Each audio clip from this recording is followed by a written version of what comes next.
Okay guys, here's a quick look at version 10 of the 10 1/4 inch unit for the Range Rover. This is for the L405 actually, but the Evoque and the Sport is pretty much the same. Even the Jaguar units, they're pretty much the same. So as far as what I can tell, it pretty much has the same accessories as the version 9, including it appears to be the same wiring harness. Everything looks the same. So you guys seen my video going over all the accessories that come in the kit. Everything's the same. The only thing that I would recommend, as far as the GPS antenna goes, you can actually get a little $10 GPS splitter off of Amazon, and this will take the place of you having to install this antenna that comes with the Android unit. This will allow you to use the actual antenna that's built into the car, the roof mounted GPS antenna. So you'll just be splitting that signal to plug in here on the Android unit. Okay, works great. And like before, you have to know the whether your original screen was capacitive or resistive. The capacitive screen is going to have the little ribbon cable showing right at the top of the screen. Resistive will have the same ribbon cable showing at the left of the screen. Okay, and you still have to remove the left side button pack from the original. The right side will stay, but you will need to wrap some foam or something around it to keep it from rattling around. It stays plugged in and tucked inside the dash, just like the older Android 9 version. Okay, like I said, everything here looks the same, and what I will show you now is how much faster the 10 is over the 9. Okay, I'm gonna fire my power supply up here and let it boot up.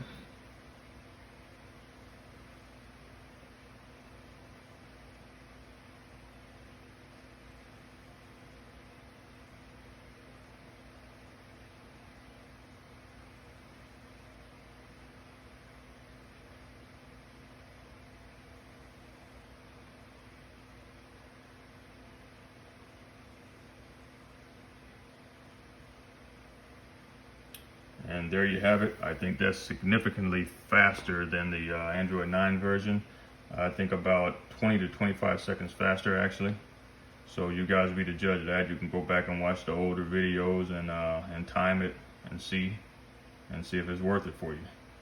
Okay, as far as the interface goes, it's pretty much the same as the version 9.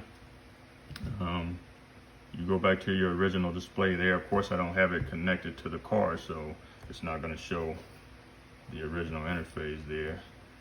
But the settings are pretty much the same. You still get the two user interface. The new style here, which you can go the dark mode or the lighter mode. Okay. But I happen to like the old user interface, which is a bit more colorful. Okay. Same thing with the rear view camera.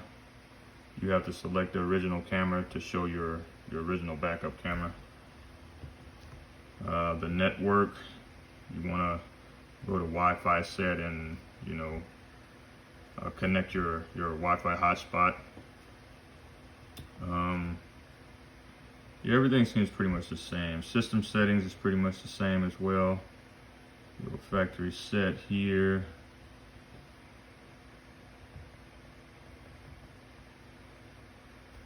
You got your logo choices. Selection of logo choices there. The vehicle choice settings. This is probably the trickiest part when you install. A lot of people get confused at this part, but right here is where you'll select the resistive or capacitive screen. And like I said, you have to know here, like on this old screen that you remove, this will be capacitive. When you see that ribbon cable showing at the top, that'll be resistive. So you need to make sure that you note that when you take the original screen out. So you can go into this menu and select the correct screen type.